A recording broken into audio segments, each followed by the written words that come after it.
¿Qué dificultades surgieron? ¿Cómo nos sentimos?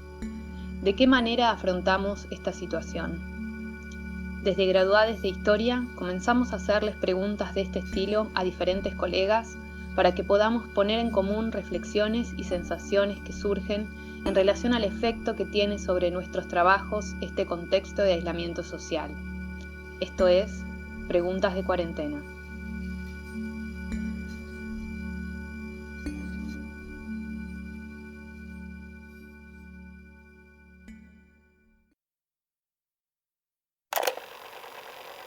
Hola, mi nombre es Martín Legarralde, soy doctor en Ciencias de la Educación y profesor adjunto de Historia de la Educación Argentina y Latinoamericana. Y desde Graduades de Historia me preguntan en qué medida la cuarentena y la virtualidad me llevaron a replantearme objetivos, propósitos y estrategias de enseñanza y aprendizaje a la hora de pensar mis clases. Voy a contar no tanto lo que viene siendo mi experiencia personal, sino lo que creo que es la experiencia colectiva del equipo de cátedra con el que trabajamos y con el que compartimos los dilemas que voy a tratar de presentar. En primer lugar, voy a decir que el replanteo de objetivos y estrategias de enseñanza se nos impuso de forma imprevista. Y este dato es importante porque no fue el resultado de un proceso de formación, reflexión y ensayo, sino una forma de hacer frente a una emergencia, que nos desarmaba lo que habitualmente hacemos y lo que teníamos planificado hacer.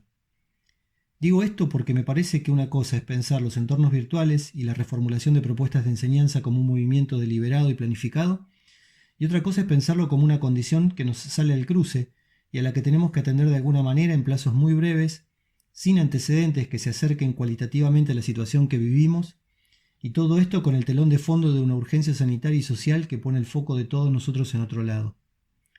Ahora, teniendo en cuenta estas condiciones, pienso que la revisión de nuestras decisiones de enseñanza pasó fundamentalmente por dos cuestiones.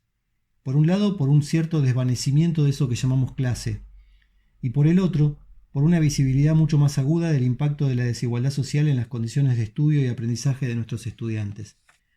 En relación con el primer aspecto, con la cuestión de la clase, al comienzo partimos de imaginar el trabajo de la materia organizado por semanas, y continuamos llamando clase a la presentación semanal de contenidos y lecturas. ¿Pero eso seguía siendo una clase? ¿No le faltaba algo para ser una clase? Creo que sentíamos el impulso de sostener un momento, un día y una hora cada semana en las que nos pudiéramos encontrar de alguna manera con nuestros alumnos, y por eso lo que propusimos al principio fue una actividad sincrónica, es decir, de comunicación simultánea, en la que tanto el profesor como los estudiantes de cada comisión intercambiaran sobre temas y lecturas de la semana. Al comienzo largamos este dispositivo, pero muy pocos estudiantes participaron. Se suponía que la actividad sincrónica sucedía en el horario de cada comisión, y que la participación era obligatoria. ¿Qué es lo que pasó para que la clase no existiera? O al menos para que no existieran las condiciones de simultaneidad que son propias de una clase presencial. Pienso que lo que sucedió fue que esa simultaneidad exigía un esfuerzo adicional, que no es tan visible en las clases presenciales, pero que resulta crítico en este momento. La escuela moderna se impuso hacia finales del siglo XVIII como resultado de una serie de procesos de especialización del tiempo, del espacio y de los sujetos.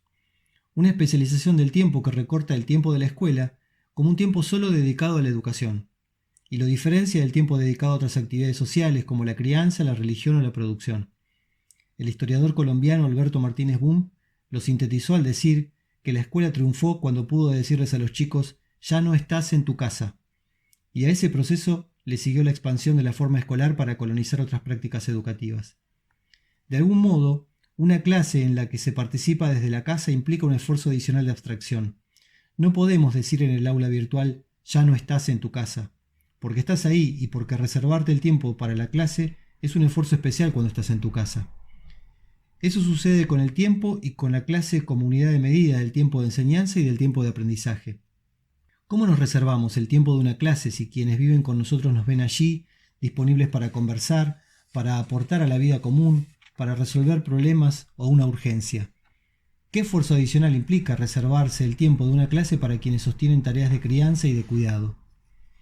Estas dimensiones de la forma escolar, que incluyen en gran medida la educación universitaria, se nos presentan ahora como un dilema. Si no podemos contar con un tiempo reservado y un espacio especializado, ¿podemos seguir teniendo una clase? ¿Hay algo del orden de la enseñanza y el aprendizaje que pueda ocurrir de todas formas? Por supuesto que trabajo docente hay, eso lo experimentamos de sobra. Pero ¿cuánto de ese tiempo de trabajo produce actos de transmisión de conocimientos? Creo que no lo sabemos bien. Estamos, me parece, en la fase en la que orientamos nuestros esfuerzos de manera intuitiva hacia esos actos de transmisión, pero necesitamos producir evidencias acerca de cuáles son las consecuencias de esos actos, qué es lo que producen y qué otras cosas podríamos hacer. En ese sentido, creo que necesitamos pensar la evaluación prioritariamente como la estrategia para producir esas evidencias sobre las consecuencias de los actos de transmisión que tratamos de producir.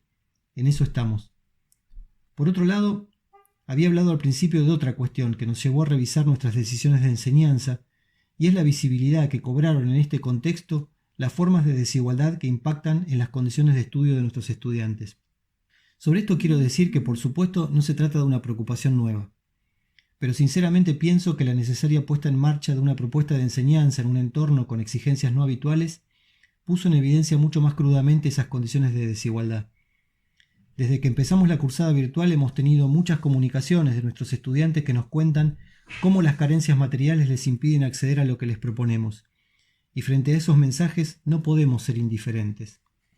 Creo que en ese sentido nuestras decisiones de enseñanza se fueron guiando por el principio de arrancar por los que menos tienen para tratar de llegar a todos. Y entonces, si al principio nos habíamos enganchado con explorar recursos y herramientas que nos ofrecen los entornos virtuales, con el tiempo fuimos reorganizando nuestra propuesta para que fuera lo más accesible posible para ese estudiante que me escribió casi al principio de la cursada para contarme que a pesar del aislamiento él tiene que seguir laburando, y decirme que no tenía computadora ni internet y que solo podía seguir la cursada desde el celular que comparte con su compañera.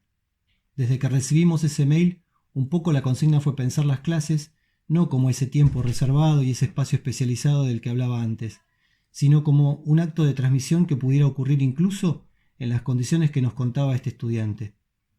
Para terminar, quisiera decir que ahora que está sonando esto de ir pensando en la nueva normalidad, yo espero que esa nueva normalidad nos deje planteados estos problemas como prioridades y que nos siga dando vueltas la pregunta sobre cómo nuestras decisiones de enseñanza pueden contener una respuesta, por precaria y provisoria que sea, al problema de la desigualdad.